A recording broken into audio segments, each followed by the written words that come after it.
You're watching the station covering all of the DMV. This is DC News Now. Happening now at 9, covering the entire DMV. Nightlife fright. 6 people shot overnight outside of a DC club. Suspect in custody. What we know about the victims, and one man who's thankful he missed being at that club by mere minutes. And daycare is closing. An active protest against DC's mayor could mean sudden changes for parents. How the mayor's budget plans come into play. And there are a few stray showers out there right now. I'll show you the latest radar, but most of the rain has moved out of the region. So what can you expect for the back half of this weekend? Stick around for my forecast coming up. Plus, a safety crackdown in Northern Virginia and in Prince George's County, both where businesses are adding efforts to curtail crime, and a teenage curfew at National Harbor enters night number 2. Good evening. Thank you for joining us for DC News Now at 9 this Saturday evening. I'm Ben Dennis. We begin tonight in the district with some breaking news. DC police say that a man is in the hospital after being stabbed in Southwest outside Audi Field, where DC United plays. Officials say it happened on T Street around 6:30. On scene, officers found a man unconscious, not breathing, suffering multiple stab wounds. Sent to a local hospital with critical injuries. This about an hour before DC United kicked off their match at 7:30. The team released this statement saying DC United is aware of what occurred. DC United is cooperating with the Metropolitan Police Department. There is no ongoing threat to Audi Field or its guest.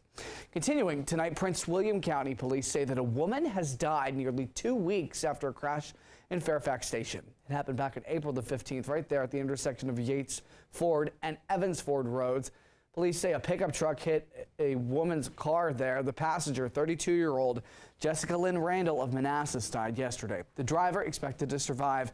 A dog also died while inside of that car. Police say alcohol did seem to be a factor. Charges are pending. And in DuPont Circle overnight, DC police are holding a man that they believe is responsible for a mass shooting outside of a popular nightclub, hurting 6 people. Our Dave Laval spoke with someone who was headed to that bar just last night and missed the shots by several minutes. Decades nightclub is closed and will remain that way through at least Wednesday after gunfire wounded 6 people here late Friday night. I'd say it's pretty surreal. Alex Colorado's latest visit to Decades nightclub is one he won't forget.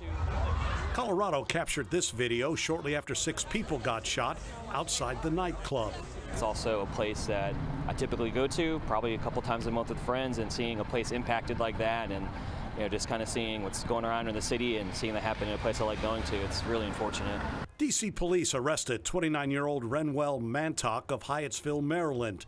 They said he opened fire after employees removed him from the club after Mantock got into an argument. Wave may have been unfortunately caught in the crossfire. Emergency responders took 3 men and 2 women to the hospital with non-life-threatening injuries. A 4th man was treated on scene for a minor graze wound and refused to go to the hospital. Friends go there all the time, and even friends from out of town. I was telling about Decades, and they love going there, and hopefully you could come back in the future. Police Chief Pamela Smith ordered Decades closed Saturday morning for 4 days, pending a hearing before the Alcoholic Beverage Control Board. It's the same story for its sister business, Rewind Diner, located next door. It's really a shame for the business owners. I mean, it wasn't really their fault. So, I wish them the best, and I hope that they're going to be able to reopen operations sometime soon. The Secret Service provided assistance after the shooting. Mantock is charged with 3 crimes, including intent to kill. In the DuPont Circle neighborhood in Northwest, Dave Laval, DC News Now. Our thanks to Dave. Not far away on the U Street corridor, police say that someone was shot and killed overnight while many people were at those bars nearby. Officials say it happened around 1:15 in the morning at a restaurant near the U Street Metro.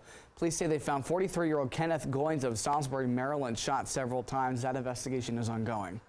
In Maryland, an emergency youth curfew went into effect last night at National Harbor in Prince George's County. About 40 police cruisers and motorcycles staged near the harbor before that curfew went into effect. Officers educated folks walking by. We're told no major issues. That emergency order was announced Thursday after county leaders say about 800 young people were gathered, many fighting, shoplifting, and being confrontational last weekend. They be out here going crazy, man. Last couple weeks, last month, last year, for real. It's about prevention, it's about education, it's about engagement long before we get to enforcement.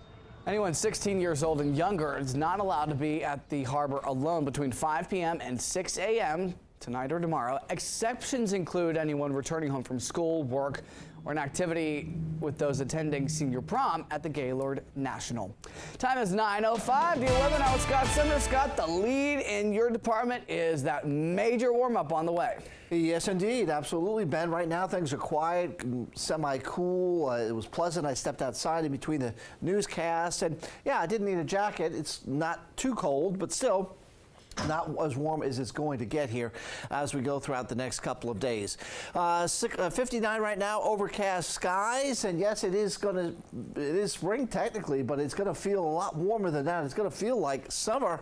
As you can see here, DC 88 degrees. This is expected. How hot it'll get tomorrow, as you notice the time frame, Sunday at 3:30.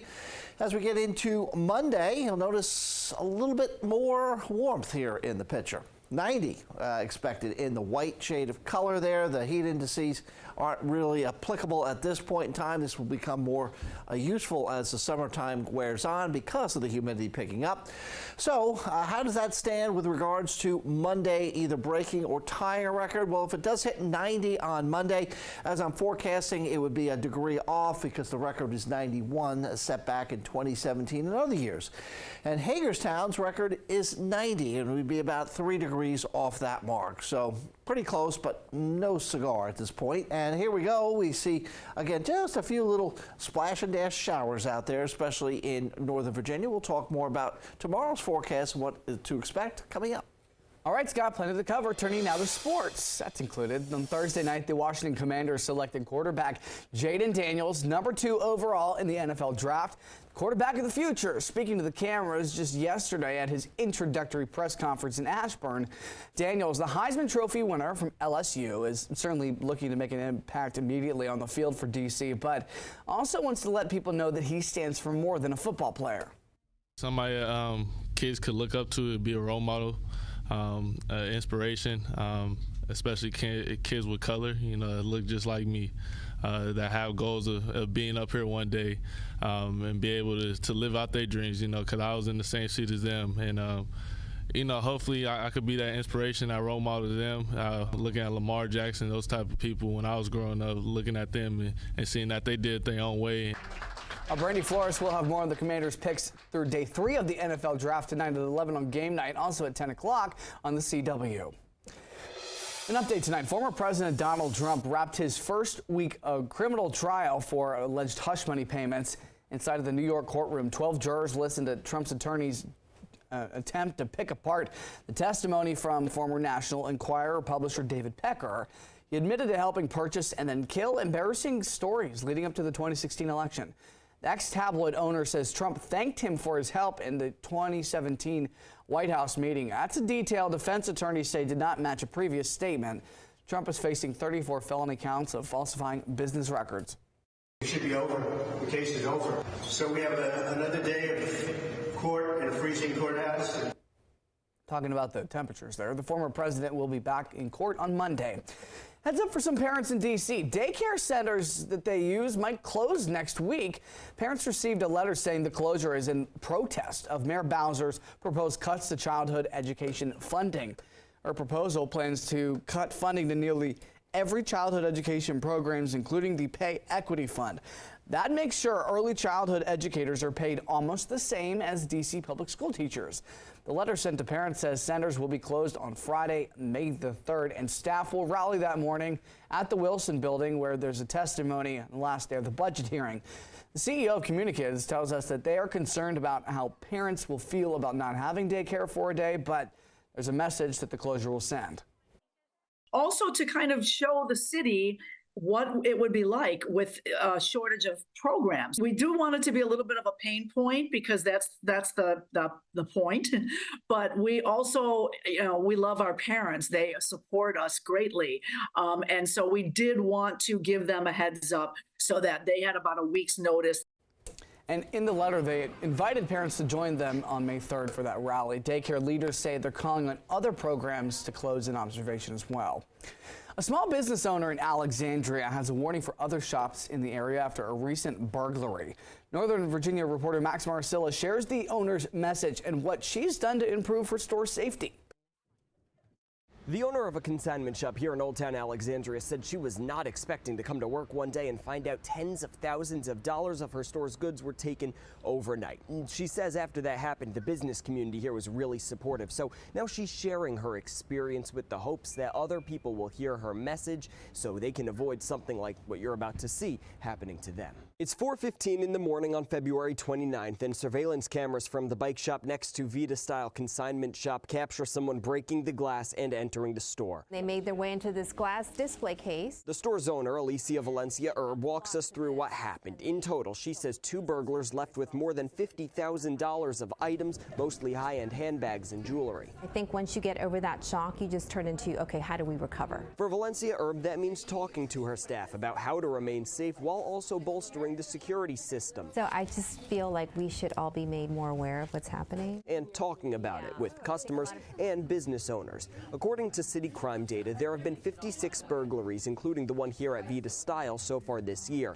Same time frame last year, 57. Both years a bit up from 2022, a tick down from 2021. If something doesn't feel right, if something doesn't feel right in your gut, call the police. Valencia Erb says she doesn't want to be an alarmist, but hopes her story helps keep the businesses that give Old Town its charm a reason to boost their safety. We just think that these things aren't going to happen to us, but they are happening to us. In Alexandria. Love it. You look fantastic. At Vita Style, Max Marcilla, DC News Now.